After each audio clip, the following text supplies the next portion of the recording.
semuanya, Assalamualaikum warahmatullahi wabarakatuh. Welcome back to my YouTube channel. Perkenalkan, nama aku Yohanita Indiar.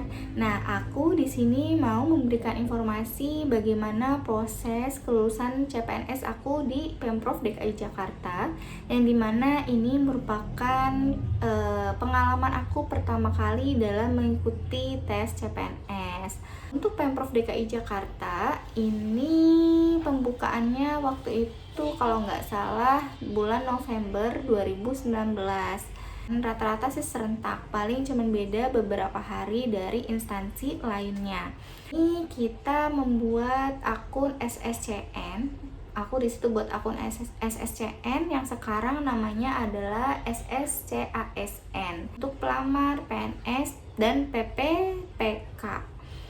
Nah, setelah itu buat akun, lalu kita ikutin semua langkah-langkahnya, dari buat foto aku upload, terus aku bikin swafoto, terus bikin apalagi surat pernyataan, surat lamaran, terus memilih instansi. Nah, dalam pemilihan instansi ini kita juga harus mempertimbangkannya dengan matang-matang. Jadi jangan asal-asalan ya teman-teman. Aku ada video bagaimana kita memilih instansi dan formasi yang tepat gitu. Jadi ada tips and triknya dari pengalaman aku pribadi. Nanti teman-teman bisa langsung tonton aja ya. Setelah memilih formasi, aku ada info juga nih dari beberapa teman aku yang mengikuti rekrutmen tahun 2021 ini, CASN. Nah, ternyata untuk Pemprov DKI Jakarta itu harus sesuai dengan kualifikasi pendidikan yang diterima. Misalkan pada formasi dan jabatan ini yang diperlukan adalah S1 manajemen. Nah, kita tuh harus benar-benar dari S1 manajemen, bukan S1 manajemen keuangan atau yang lainnya. Gitu, karena teman aku tidak lolos dalam administrasi awalnya dikarenakan tidak sesuai kualifikasi pendidikannya.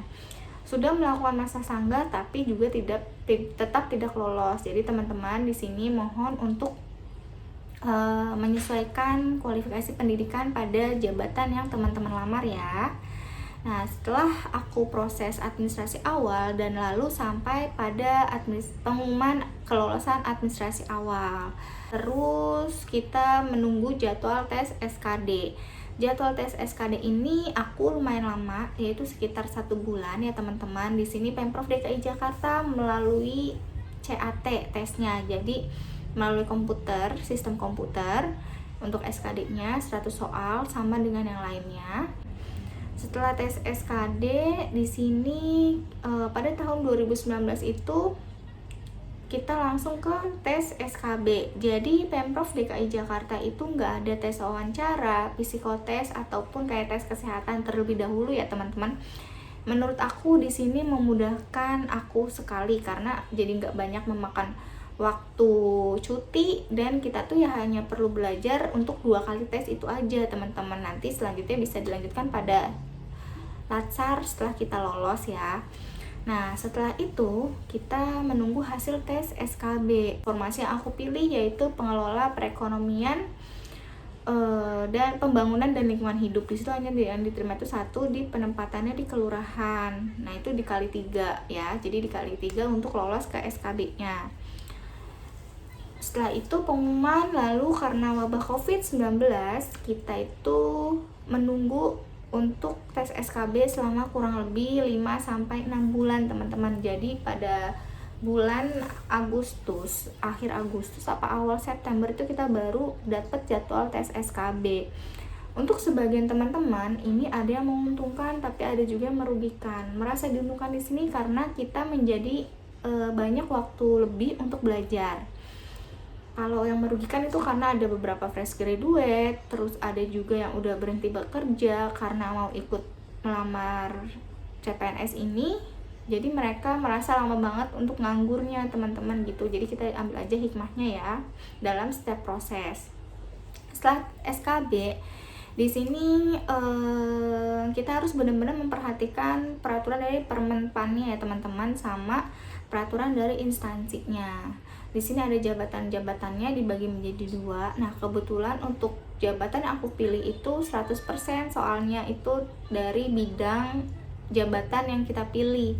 Nah, setelah SKB di sini berapapun nilainya itu kita diperhitungkan. Jadi nggak ada nilai ambang batasnya, berapapun nilai kita itu dihargai dari 0 sampai 500 gitu. Nah, setelah pengumuman tes SKB ini melalui CAT juga dengan prosedur COVID yang ketat. Lalu setelah SKB ini kita masuk ke tahap setelah pengumuman lolosnya, terus pengumuman SKB. Walaupun nanti nilai kita udah muncul di komputer, kita tuh tetap harus menunggu hasil resmi dari BKD DKI ya teman-teman, pengumumannya. Nah, terus abis dari situ barulah kita mempersiapkan administrasi akhir. Administrasi akhir ini setelah kita dinyatakan lolos dan masuk perankingannya itu ya. Misalkan yang diambil itu cuma 1 ya, kita tuh ranking 1. Nah, untuk Pemprov DKI Jakarta kemarin kita diuntungkan karena Pemprov DKI benar-benar mengisi jabatan yang kosong gitu, jadi diambil dari ranking 2-nya. Jadi benar-benar peluangnya besar banget pada tahun 2019 kemarin teman-teman. Nah, administrasi akhir itu aku disuruh buat SKCK, terus kayak tes kesehatan, tes narkoba, tes kejiwaan. Nah, semuanya nanti ada hasilnya secara tertulis, itu di scan. Jadi lumayan banyak yang kita perlukan datanya pada administrasi akhir. Nah, di sini juga tidak dipersulit karena panitia pembukaan CPNS itu benar-benar menunggu kita yang lolos ini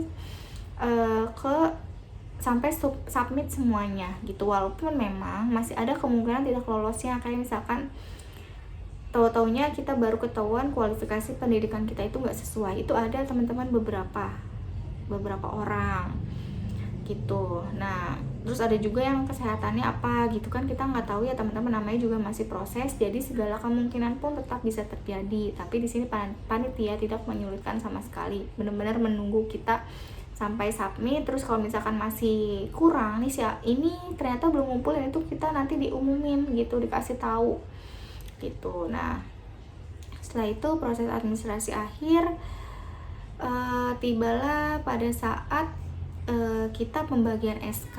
Pembagian SK di sini kita pakai baju hitam putih secara virtual. Nah, di sini kita harus mempersiapkan budget. Pada saat kemarin tes kesehatan itu budget sendiri ya teman-teman, nggak ada budget dari mana-mana. Jadi itu kita budget sendiri. Itu aku keluar sekitar biaya 1.200.000 untuk tes kesehatannya. Itu udah narkoba segala macam. Nah, sama nanti untuk membuat bajunya teman-teman. Nah, itu aku buat baju Pemprov DKI Jakarta itu ada baju coklat, baju putih, baju batik, kebaya encim, sama kopri. Untuk kopri ini dipakainya kalau misalnya ada acara tertentu aja, kayak upacara gitu. Baju coklat itu Senin Selasa, baju putih itu hari Rabu, Kamis itu batik, Jumat itu encim. Tapi kita nggak dipaksain teman-teman untuk langsung pakai baju itu semua. Baju hitam putih pun boleh, tapi karena di sini suatu kebanggaan sendiri ya, kita udah pakai baju pegawai negeri sipil, rata-rata sih langsung pada pakai semuanya. Untuk angkatan aku saat itu langsung pakai gitu. Nah, di sini udah gitu pembagian SK langsung kita diterjunkan ke instansi ke penempatannya masing-masing gitu teman-teman. Jadi itu proses kelulusan aku dalam 1 kali tes DKI Jakarta. Di sini teman-teman gak usah takut untuk memilih instansi gitu. Jadi kalau misalkan banyak pelamarnya, tapi kalau kita yakin itu teman-teman pilih aja. Itu sih pesan aku. Mudah-mudahan teman-teman yang di sini yang sedang melakukan atau mencoba untuk rekrutmen CASN 2021 ini mendapatkan hasil yang terbaik. Jangan lupa terus berdoa, terus dimudahkan segala urusan tesnya teman-teman. Mudah-mudahan semua info yang aku berikan ini berguna.